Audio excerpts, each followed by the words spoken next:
Orang yang bahagia sama hidupnya sendiri itu nggak bakal pernah nyakitin orang lain. Jadi kalau misalkan lu tuh disakitin ataupun diserang orang gitu ya, dijatohin, diomongin di belakang, itu tandanya orang tersebut itu nggak bahagia sama hidupnya.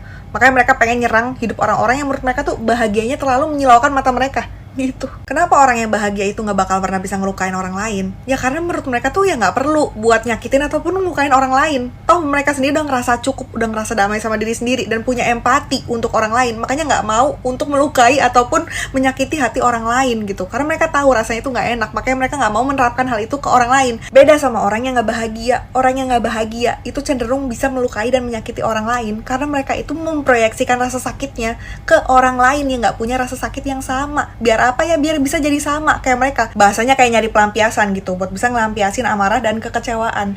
Karena bagi orang-orang yang gak bahagia ya, dengan menyakiti dan melukai orang lain, itu merupakan cara mereka untuk bisa sembuh. Karena dengan menyakiti dan melukai orang lain itulah, mereka itu jadi bisa ngerasa sedikit jauh lebih baik dan jauh lebih kuat. Karena mereka berhasil membuat orang lain itu jadi bisa punya rasa sakit dan luka yang sama seperti yang mereka punya gitu. Jadi istilahnya kayak, ya udah kalau gue gak bahagia, gue juga pasti bakal bikin lu tuh jadi gak bahagia juga, biar lu jadi sama kayak gue, sama-sama gak bahagia gitu. Makanya orang yang gak bahagia itu pasti cenderung bisa nyakitin dan melukain orang lain. Sedangkan orang yang berbahagia itu gak akan pernah bisa dan mau untuk menyakiti maupun melukai orang lain gitu, Besti.